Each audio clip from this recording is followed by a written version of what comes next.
பெருகி வரும் வாகனங்களாலும் ஜன நெருக்கடி காரணமாகவும் காலை மற்றும் மாலை நேரங்களில் திருச்சி சாலைகள் போக்குவரத்து நெரிசலால் சிக்கி திணறி வருகின்றன. திருச்சி மாநகரில் நாளுக்கு நாள் போக்குவரத்து விதிமீறல்கள் அதிகரித்து வருவதே இதற்கு அடிப்படை காரணம். அனுமதிக்கப்பட்ட நேரத்துக்கு முன்பாக லாரிகள் நகருக்குள் வந்து செல்வது, பாதசாரிகள் மற்றும் இருசக்கர வாகன ஓட்டிகளை அச்சுறுத்தும் வகையில் இயக்கப்படும் டவுன் பஸ்கள், ஒருவழிப்பாதையில் போக்குவரத்து விதிமீறல்களை மீறி சர்வசாதாரணமாக செல்லும் இருசக்கர வாகனங்கள் என விதிமீறல்களை அடுக்கிக் கொண்டே போகலாம். இது போதாத குறைக்கு சாலைகளில் ஆட்டோ டிரைவர்கள் வேறு அதிவேகமாக ஆட்டோக்களை இயக்குகிறார்கள். இதில் பெரும்பாலான ஆட்டோ டிரைவர்கள் செல்போனுடன் இணைக்கப்பட்ட ஹெட்செட்டை காதில் மாட்டிக்கொண்டு சவாரி பேசியபடியே வாகனங்களை இயக்குகிறார்கள்.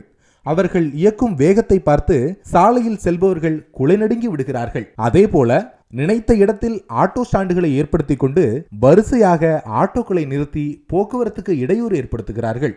குறிப்பாக NSP ரோடு, மலைக்கோட்டை நுழைவாயில், சத்திரம் பேருந்து நிலையம், மத்திய பேருந்து நிலையம், TVS டோல்கேட், இப்ராஹிம் பார்க் உள்ளிட்ட பகுதிகளில் பொதுமக்களுக்கு இடையூறாக ஆட்டோக்களை நிறுத்தி கொண்டு சவாரி பேசுகிறார்கள். விதிமுறைகளை மீறி நிறுத்தப்படும் ஆட்டோக்களை ரோந்து செல்லும் போலீசார் விரட்டி அடித்தாலும் அடுத்த சில நிமிடங்களில் மீண்டும் அதே இடத்தில் ஆட்டோ ஸ்டாண்ட் உருவாகி விடுகிறது. மலைக்கோட்டை நுழைவாயில் பகுதியில் பாதசாரிகள் சாலையை கடக்க தானியங்கி சிக்னல் செயல்படுகிறது.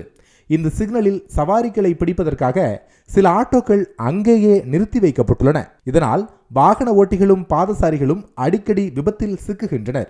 இந்த பகுதியில்தான் காலை முதல் இரவு வரை ஹெல்மெட்டிற்கு அதிக வழக்குகள் போலீசாரால் போடப்படுகிறது.